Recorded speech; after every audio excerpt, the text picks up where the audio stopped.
ನಮಗೆಲ್ಲರಿಗೂ ಗೊತ್ತಿರೋ ಹಾಗೆ ಕಲ್ಯಾಣ ಕರ್ನಾಟಕ ಇವತ್ತು ಅಧ್ಯಕ್ಷರಾಗಲಿ ಅದರ ಸದಸ್ಯರುಗಳಾಗಲಿ ಸರ್ಕಾರ ಆಗಲಿ ವಿಶೇಷ ಪ್ಯಾಕೇಜ್ ಕಲಬುರಗಿ ಜಿಲ್ಲೆಗೆ 5,000 ಕೋಟಿ ಪ್ರತಿ ವರ್ಷ ಕೊಡ್ತೀವಿ ಅಂತ ಮಾತು ಕೊಟ್ಟಿದ್ದಾರೆ.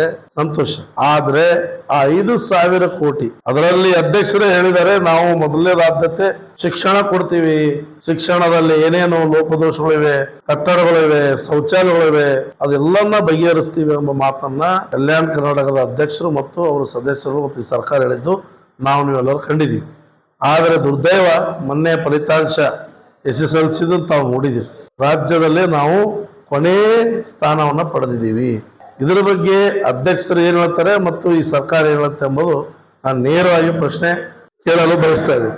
ತಾನು ನಿಜವಾಗ್ಲೂ ಕಾಳಜಿ ವಹಿಸಿದ್ದೆ ಆದರೆ ಇವತ್ತು ಶಿಕ್ಷಣದಲ್ಲಿ ಖಂಡಿತವಾಗಿ ಏನಾದರೂ ಒಳ್ಳೆಯದನ್ನು ನಾವು ಕಾಣ್ತಾ ಇದ್ದೀವಿ. ಅದಕ್ಕೆ ಇದರ ಬಗ್ಗೆನೂ ಅಧ್ಯಕ್ಷರಾಗಲಿ, ಆ ಶಿಕ್ಷಣ ಸಂಸ್ಥೆಯ ಮಂತ್ರಿಗಳಾಗಲಿ, ಅಲ್ಲಿನ ಸಿಬ್ಬಂದಿಗಳಾಗಲಿ, ಇಲ್ಲಿನ DDP ಆಗಲಿ, ಅವರೆಲ್ಲರೂ ಕೂಡ ಇದ್ರ ಬಗ್ಗೆ ಉತ್ತರ ಕೊಡ್ಬೇಕಂತ ನಾನು ತಮ್ಮ ಮಾಧ್ಯಮ ಮೂಲಕ ಹೇಳಲು ಇಚ್ಛೆ ಪಡ್ತಾ ಇದ್ದೀನಿ. ನೋಡ್ರಿ, ವಿಶೇಷವಾಗಿ ಇನ್ಫ್ರಾಸ್ಟ್ರಕ್ಚರ್ ಅಲ್ಲಿ ಬಹಳ ವೀಕ್ ಇದೆ. ನಾನು ಸೇಡಂ ಒಂದೇ ತಾಲೂಕದಲ್ಲಿ 109 ಹಳ್ಳಿ ಪಾದಯಾತ್ರೆ ಮಾಡಿದ್ದೀನಿ.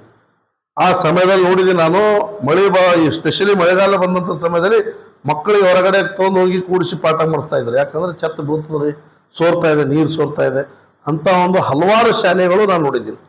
ಇವತ್ತಿಗೂ ಕೂಡ ಅವೇ ಕಂಡೀಷನ್ ಅಲ್ಲಿ ಇವೆ. ಮತ್ತಿದು 5,000 ಕೋಟಿ ಎಲ್ಲಿ ಹೋಗಿದೆ ಎಂಬುದು ಗೊತ್ತಾಗ್ತಾ ಇಲ್ಲ. ಅದಕ್ಕೆ ನಾನು ಇವತ್ತು ತಮ್ಮ ಮಾಧ್ಯಮ ಮೂಲಕ ಕೇಳಲು ಬಯಸ್ತಾ ಇದ್ದೀನಿ. ಕುಡಿಯೋ ನೀರಿನ ಯೋಜನೆ ಪೂರ ಸಂಪೂರ್ಣವಾಗಿ ಫೇಲ್.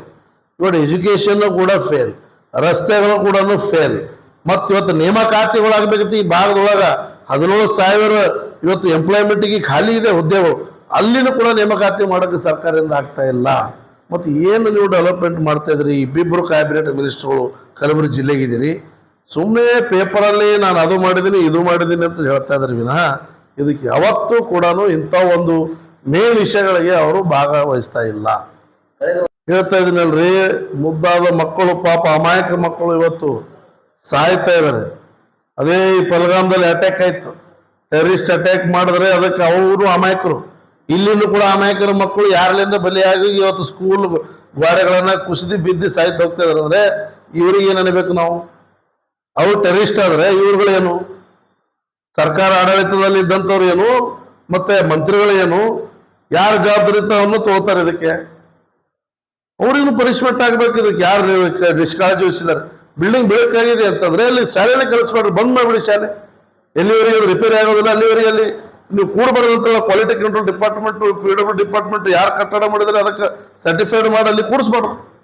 ಈ ಕೆಲಸ ಮಾಡೋದು ಬಿಟ್ಟು ಇವರು ಕೂಡ ಅಮಾಯಕ ಜನರಿಗೆ ಇವತ್ತು ಇವರು ನಿಷ್ಕಾಳಜಿಯಿಂದ ಇವತ್ತು ಅದು ಗೋಡೆ ಕುಸಿದು ಟೀಚರ್ಸ್ ಆಗಲಿ ಅಥವಾ ಮಕ್ಕಳು ಸಾಯಲಿ, ಇದು ಹೊಣೆಗಾರನು ಕೂಡ ಅದಕ್ಕೆ ಸರ್ಕಾರದಲ್ಲಿ ಆಗುತ್ತೆ ಎಂಬ ಮಾತನ್ನ ನಾನು ಹೇಳಲು ಬಯಸ್ತೇನೆ. ಇದನ್ನ ಕೂಡ ಸರಿಪಡಿಸಿ ಮುಂದಿನ ದಿನಮಾನದಲ್ಲಿ ಎಜುಕೇಶನ್, ನಮ್ಮ ಮುಂದಿನ ಭವಿಷ್ಯ, ನಮ್ಮ ಮುಂದಿನ ಮಕ್ಕಳು, ಆ ಮಕ್ಕಳಿಗೇನೆ ಒಳ್ಳೆ ರೀತಿಯಿಂದ ಎಜುಕೇಶನ್ಗಾಗಿ ನೀವು ಮಾಡಿಲ್ಲಪ್ಪ ಅಂದ್ರೆ ಮತ್ತೆ ಏನು ಮಾಡ್ತಾ ಇದ್ರಿ ನಮ್ಮ ಪ್ರಶ್ನೆ ತಮ್ಮನ್ನ ತಾವೇ ಇದ್ದಂಥ ಮಂತ್ರಿಗಳು, ಆಡಳಿತದಲ್ಲಿದ್ದಂಥ ಅಧಿಕಾರಿಗಳು ತಾವು ಹಾಕೋಬೇಕಂತ ನಾನು ಇವತ್ತು ಹೇಳಕ್ ಬಯಸ್ತಾ ಇದ್ದೀನಿ. ಯಾಕಂದ್ರೆ ಎಲ್ಲರಿಗೂ ಬರ್ತಿದೆ, ಇವತ್ತು ಮಕ್ಕಳು, ಮಂತ್ರಿಗಳು ಮಕ್ಕಳು ಯಾವ ಶಾಲೆಗಳು ಹೋಗ್ತಾರೆ ಎಲ್ಲ ಹೈಫೈ 5 ಸ್ಟಾರ್ ಅಕಾಡೆಮಿಷನ್ ಇದ್ದಂತೆಲ್ಲ ಅವ್ರ ಮಕ್ಕಳು ಹಾಕ್ತಾರೆ.